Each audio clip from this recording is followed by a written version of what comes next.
Everyone knows Bruno Mars, the performer, but nobody knew the real Bruno, the kid who performed 1,000 shows before age 10. The teenager who slept in abandoned zoos. The man who lost everything to gambling. At 39, Bruno decided to tell the whole story. Not just about the money he owes, not just about Jessica walking away, but about the childhood trauma that drove him to fame. The addiction that almost killed his career and the dark family secret he's carried for decades. What he revealed will change everything. Bruno Mars was just 4 years old when most kids were still learning to read. While others played with toys, he was already performing 2 shows a night, 5 days a week. His family had a musical act in Waikiki, and he became their star. They called him Little Elvis because he wore a tiny glitter jumpsuit and copied Elvis Presley's moves like he was born to do it. He was so good that in 1990, at just 5, he stole the spotlight at the Aloha Bowl halftime show in front of 40,000 people. At 6, he appeared on the Arsenio Hall show. Then he had a small role in the movie Honeymoon in Vegas in 1992 and made $600 for one day's work. He joked later that it was his first Vegas residency. Before he even turned 10, he had performed nearly 1,000 shows. That kind of start builds something deep inside. Maybe that's why years later, when he was rehearsing for the Super Bowl halftime show, he said it felt like recess. But life didn't stay that shiny for long. When Bruno was 12, his parents divorced and the family act ended. Suddenly, there was no stage, no lights, and no money. Bruno, his dad, and his brother slept wherever they could, sometimes in a yellow '93 Cadillac, sometimes on rooftops in Waikiki, and even once in an abandoned bird zoo where peacocks screamed all night. They didn't have a real bathroom, so they'd sneak into hotel pools just to take a shower. Dinner was often just Spam musubi from 7-Eleven. For 5 months, they had no electricity. He practiced guitar by moonlight because they couldn't afford amps. At school, kids teased him for wearing thrift store clothes, but Bruno kept pushing. He earned $75 a night impersonating Michael Jackson, so he could pay for demo tapes and bus fare. That struggle made him tough. In 2003, music labels heard his demo and said he should be the next Ricky Martin. They wanted him to sing in Spanish, even though he didn't write in Spanish. He didn't want that. He didn't want to be a label's idea of a Latin artist. He picked a name that came from childhood, Bruno. It was after a big wrestler named Bruno Sammartino, and he added Mars. Why? Because a girl once told him he was so confident, you must be from Mars. When he moved to Los Angeles in June 2003, he was 18. He stepped off the plane with only $600, $3 demo CDs, and the name Bruno Mars written on his luggage tag. In his first year, he went through 4 places to live, including a $40 a night motel on Sunset and a cramped Koreatown studio shared with 6 other guys. To survive, he lied his way into a DJ job on Van Nuys Boulevard, even though he had never touched DJ equipment. He got fired after 2 nights, but the $75 he made helped him keep his phone from getting shut off. That summer, there were weeks when he ate nothing but 99-cent tacos from Jack in the Box. In February 2004, Motown offered him a deal. It was only 3 pages long. Bruno joked that he'd seen breakfast menus thicker than that. The label didn't know what to do with him. They wanted a Latin pop singer. 9 months later, they dropped him without releasing a single song. It was humiliating. He had already told his family back home that he got signed, but that failure turned out to be lucky. Another artist dropped by Motown at the same time was Philip Lawrence. The two became friends. They promised each other they would make music that record labels couldn't ignore. By 2006, Bruno and Philip were broke, but driven. They wrote music in the back of Philip's beat-up '99 Toyota Corolla, parked outside a small studio in Hollywood. Ari Levine ran the studio. He had gear. Bruno and Philip had ideas. They'd buy him burritos from 7-Eleven as payment. Whenever a chord or beat felt good, they'd shout, "That's a smeeze." That became their name, the Smeezingtons. They worked 10 hours a day, 6 days a week, analyzing hit songs and learning how to write their own. They studied more than 1,000 songs before even releasing one. Then Bruno's sister, Hemi, stepped in. She was working in fashion in West Hollywood and slipped one of his demo CDs to a guy named Mike Lynn. Mike worked for Dr. Dre. At first, he almost tossed the CD because the voice sounded weird, like a chipmunk. But at 43 seconds in, Bruno hit a high note that made Mike stop and rewind. He flew Bruno out for a meeting at Record One Studios. They didn't offer a deal, but the fact that someone important had noticed gave Bruno a real boost. In LA, being seen by the right person can change everything. To survive, they sold a song they had written for themselves, called Lost, to Menudo for $20,000. It was just enough to avoid getting kicked out of their place. But their big break came when they wrote the chorus for Flo Rida's Right Round. The song hit '1 and sold 636,000 downloads in its first week. That was a digital record at the time. Then they wrote B.O.B.'s Nothing on You, and it was another hit. By the time Bruno released Just the Way You Are in 2010, songs he helped create had already sold more than 15 million downloads for other people. Bruno Mars didn't explode onto the scene overnight. His solo journey began with a Blink and You Miss It EP called It's Better If You Don't. It dropped on 11th May 2010 with barely any attention. Just 13 minutes long, only 4 songs. And by the end of 2011, it had sold just 27,000 copies in the US. It looked small, forgettable even. But hidden in that short EP were songs that would become the backbone of something much bigger. Just 5 months later, he released Doo Wops and Hooligans on 4th October 2010. That one hit like a maid on a budget of $70,000 with no borrowed samples. The album went 7x platinum in the US and crossed 15 million global sales by 2020. In the UK alone, it stayed on the official albums chart for 400 weeks straight. That's nearly 8 years, longer than Abbey Road or even Thriller. Then came the singles. His debut, Just the Way You Are, entered the Billboard Hot 100 on 7th August 2010 and hit #1 only 8 weeks later. It stayed on the chart for 48 weeks and went 13x platinum. In the US alone, it sold 6.7 million downloads, landing it among the top 25 digital tracks ever. Then came Grenade. It pulled in 559,000 downloads during its peak week. That was the 8th biggest weekly total in music history at the time. It didn't just go to #1 in the US, it topped charts in 15 countries. And it didn't stop there. Between January and March 2011, Grenade hit #1 on Billboard 3 different times, something only 5 other songs have ever done. By March 2011, Bruno had 2 songs that were each certified over 5 million in US sales. The only other artist to do that before him was Lady Gaga. The music industry noticed. The Grammys gave him 7 nominations in his rookie run, including Album and Record of the Year. No male solo debut had earned that since Lauryn Hill. He didn't win the biggest categories, but he did walk away with Best Male Pop Vocal for Just the Way You Are. He was only 25 and the youngest man to win that award since Stevie Wonder in 1974. Soon after, Billboard named him their top Hot 100 artist. The IFPI called him the best-selling global artist of 2011, even beating Adele's late-year surge. But he wasn't done. In October 2012, Locked Out of Heaven came out. It started slow, entering the charts at number 34. Then it climbed. Within 11 weeks, it hit #1 and stayed there for 6 straight weeks.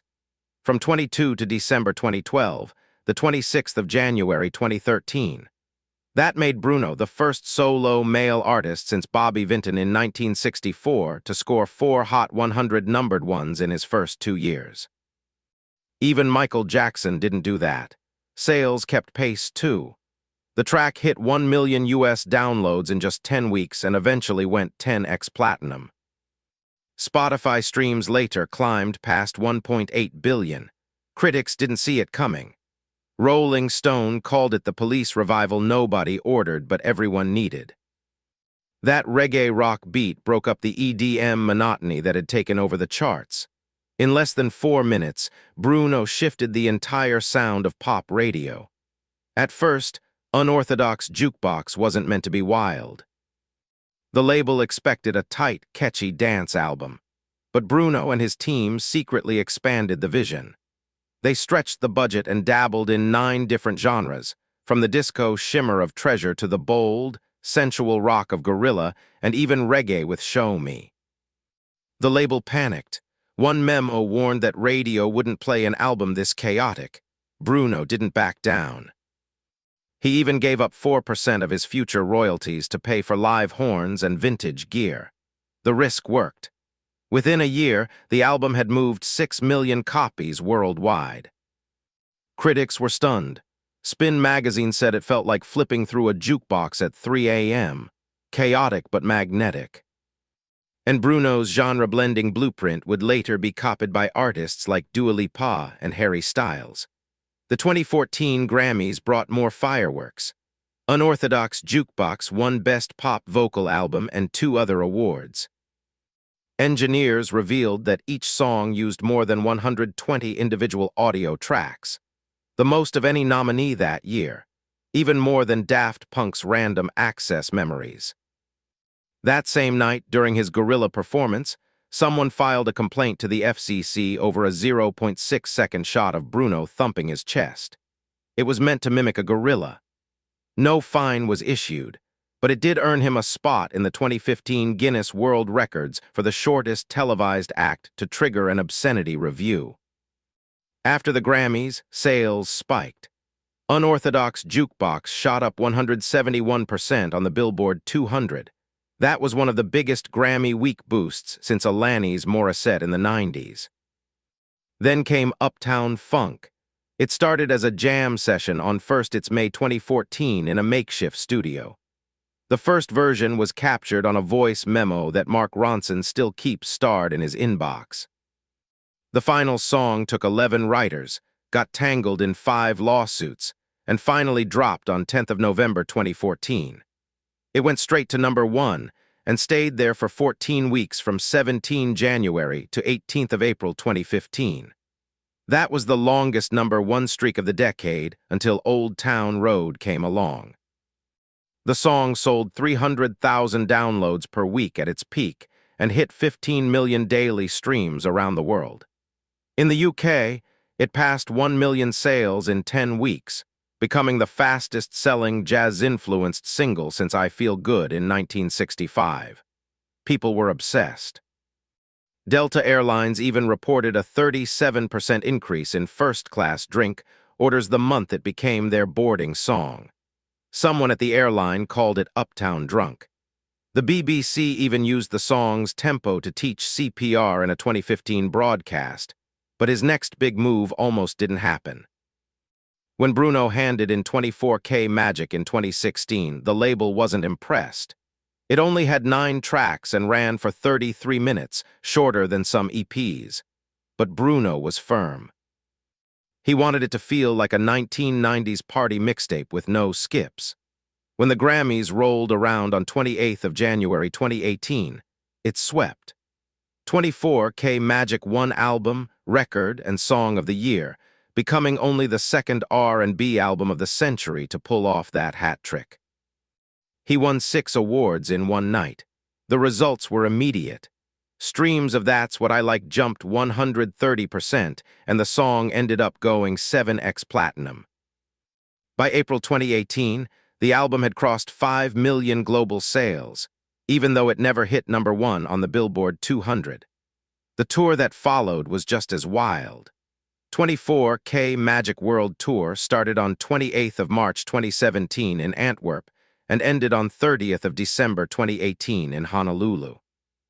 It included 215 shows on 6 continents. In New Zealand, he broke Beyoncé's record by selling 48,583 tickets in Auckland, 4,100 more than her 2016 stop. By the time the tour ended, it had sold 3.5 million tickets and earned $367.7 million. That placed it among the top 10 highest-grossing tour ever. It even outturned U2's original Joshua Tree tour and Lady Gaga's Monster Ball. Every song on 24K Magic was crafted with insane attention to detail. The talk box intro of the title track mirrored Computer Love from 1987. The smooth synths in Versace on the floor echoed Babyface's 1994 classics. The remix of Finesse featuring Cardi B was mixed using a 25-year-old console just to match that early 90s sound. Even the 9-track count wasn't random. Bruno said his favorite cassette, Bobby Brown's Don't Be Cruel, had 9 songs on each side.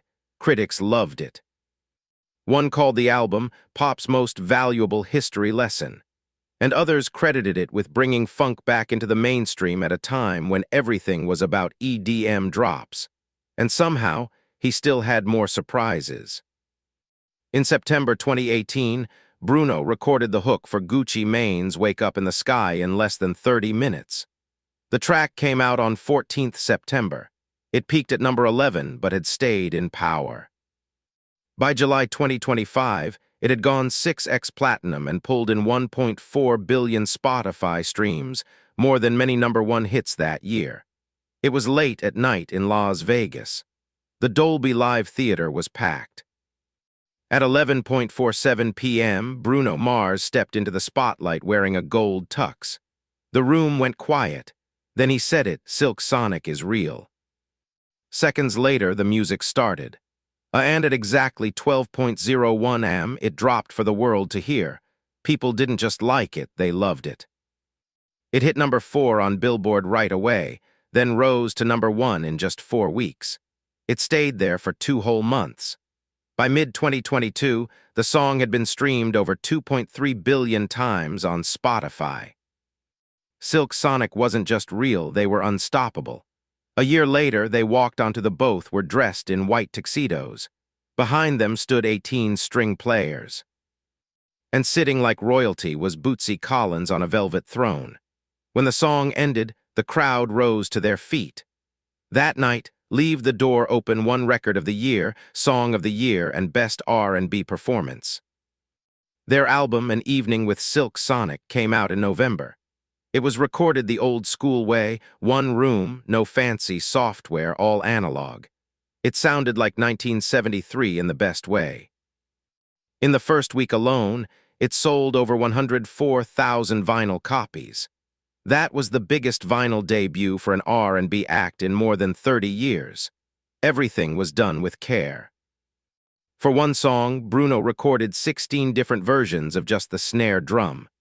Anderson, Pac's final drum solo on 777 happened at 3:07 am after hours of tequila-fueled jamming. Just one take, that was all it took. By the end of 2022, Silk Sonic's tour had pulled in nearly $145 million from only 37 shows. That's almost $4 million a night. Some fans paid as much as $6,500 for a single ticket. Not bad for a band chasing a retro sound in a digital age. Then came the surprise. On August 16, 2024, Bruno sent out a message. 8 p.m. PST, bring tissues. No one knew what to expect. Minutes later, Lady Gaga dropped Die with a smile. It was everywhere. In just one day, it broke streaming records with 27.4 million plays. That was more than Adele's Easy on Me. The music video felt like a movie. It was shot on old 16mm film. Everything was black and white. Just 2 voices, 1 chandelier, and flashes of Morse code that fans later translated One Last Dance. The song ruled the charts for 18 straight weeks and went multi-platinum in 32 countries. But it wasn't just popular. It was a money machine. During its biggest week, it earned nearly $1 million a day in publishing. Every second of that song was worth over $11. At the 2025 Grammys, Bruno and Gaga performed it with a gospel choir behind them. When Bruno hit a long, powerful note that lasted more than 11 seconds, people called him a human saxophone. That moment trended #1 on Twitter. But maybe the wildest part? The final vocal was done in one take. It was 4.12 am. Bruno had just smashed a tequila bottle against the studio wall.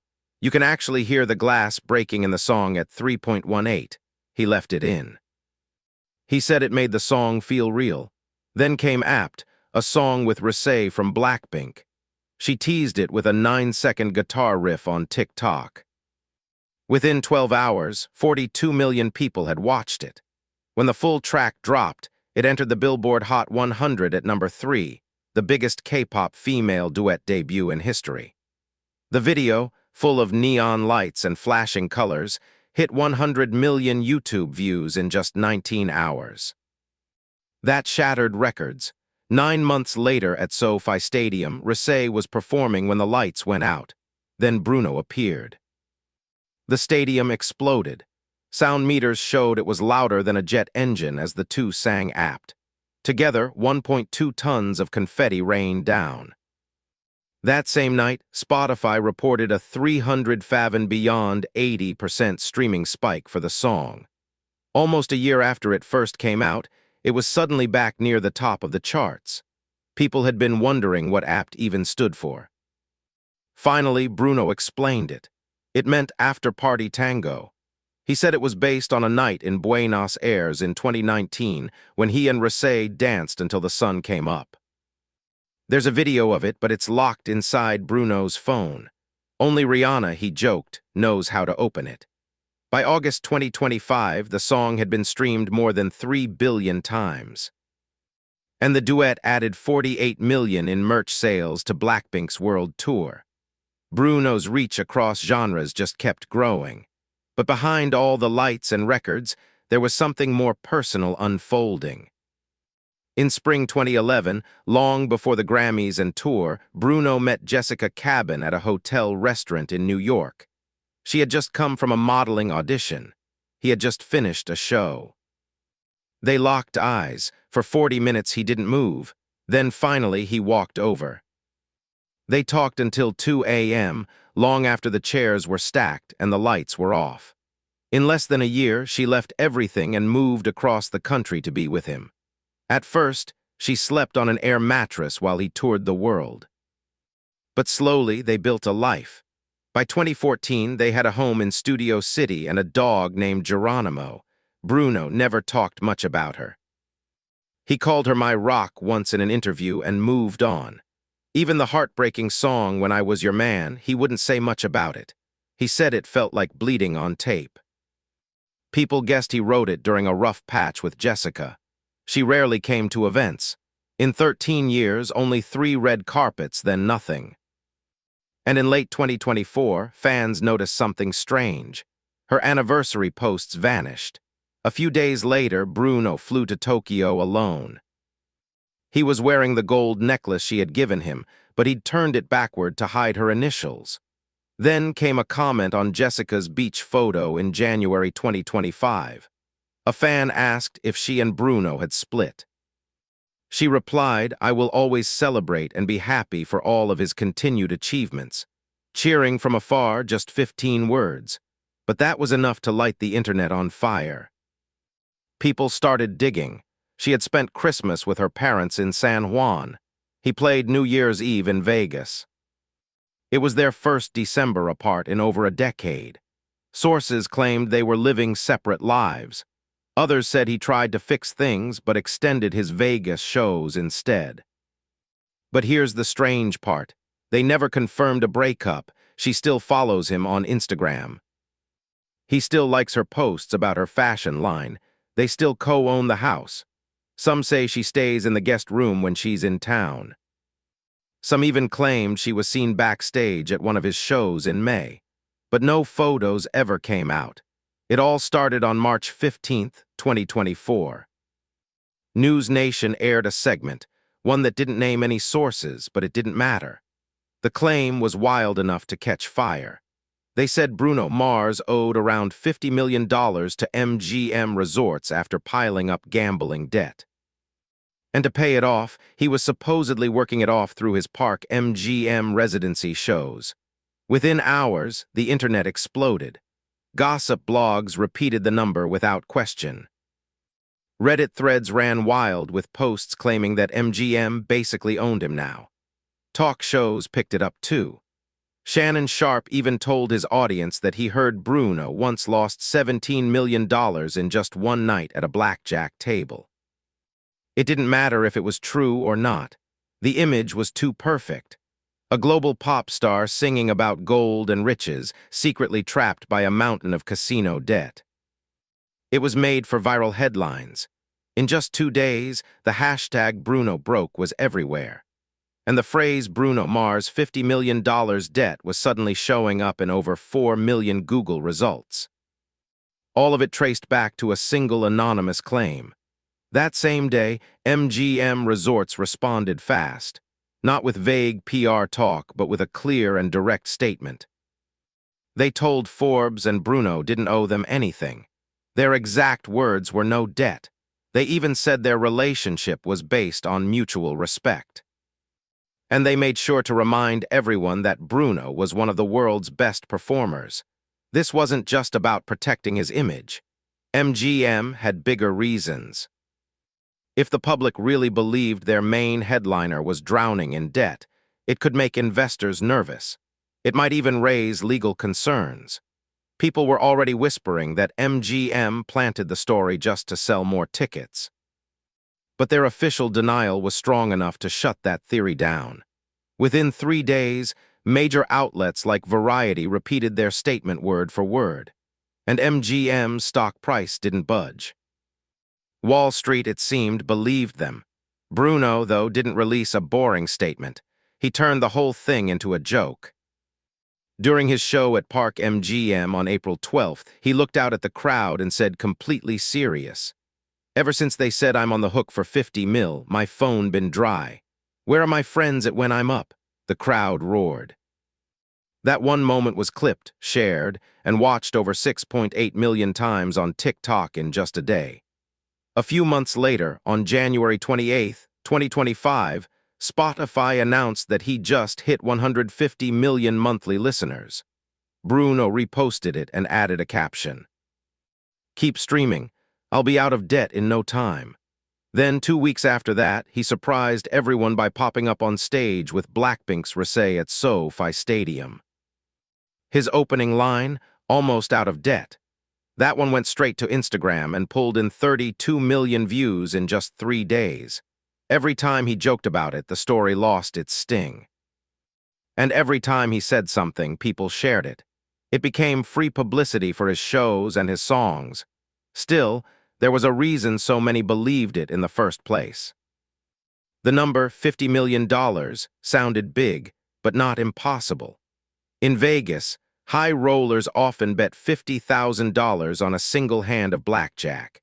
If someone like Bruno lost that kind of money just 1,000 times over a few years, the total would reach $50 million. Gambling harm experts pointed this out, saying the math actually made sense. And Bruno himself had admitted in the past that he started gambling before he was even old enough and once lost everything in a poker game. That made the rumor feel even more real. Combine that with his massive income, he reportedly earns $1.5 million per show, totaling around $90 million a year.